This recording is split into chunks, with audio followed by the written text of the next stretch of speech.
Тіл тағдыры үшін күрес, ешқашан толастамайтын мәңгілік күрес. Алғабас негізгі мектебі «Қазақ тілі, бабам тілі» атты онлайн конкурсына бейнеролик. Мен Хлопянка Валина орыс мектебінде оқып, 2017 жылы Алғабас ауылына 2-ші сыныпта 4-ші тоқсанда қазақ тілінен оқуымды жалғастырдым. Алғашқы кездері қиналғаным рас, бірақ сыныптастарыммен, достарыммен тез тіл табысып, қазақ тілін үйрендім. Мұғалімдерді еңбегі зор, шыдамдылықпен, төзімділікпен оқып береді. Қазір 6-ші сыныпта оқимын. Оқу үлгерім жақсы. Аудандық, облыстық, мектепшілік іс-шараларға қуана қатысамын. Өлең айтып, би билеп, көркем сөз жарыстарына қатысып, жетістіктерім бар. Өзімді бақытты сезінемін.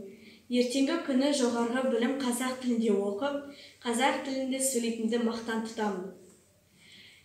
Ең бірінші бақыттым, халқым менің, соған берер ойымның алтын кенім. Ол бар болса, мен бармын, қор болмаймын, қымбаттырақ алтыннан нарқым менің. Ал екінші бақыттым, тілім менің, тас жүректі тілімнен тілім дедім. Кей-кейде дүниен түңілсенде, қасиетті тілімнен тілім дедім. Бақыттым бар үшінші, отан деген, Құдай деген кім десе отан дерем. Отты сөнген жағында жамбарсың ба, ойланбай-ақ кел тағы отан менен. Үш бірдей бақыттым бар алақанда, мені мұндай бақытты жаратар ма? Үш күн нұрын төгеді аспанымнан, Атырау, Алтай, Арқа, Алатауға.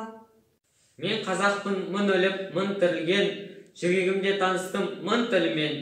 Жылағанда жүрегім күн тұтылып, қуанғанда күлкімнен түн түрілген. Мен қазақпын, биікпін, байтақ елмін, қайта тудым өмірге, қайта келдім.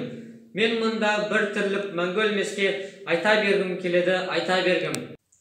Мен қазақпын, ажалсыз анамын мен, құрсағыма сыйдырам даланы кен.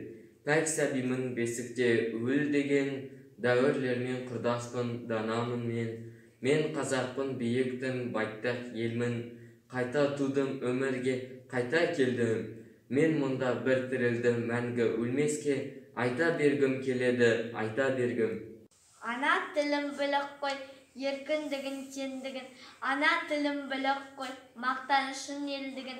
Ана тілін арым бол, ұятым боп тұр бетте. Өзге тілдің бәрін біл, өз тіліңді құрметте.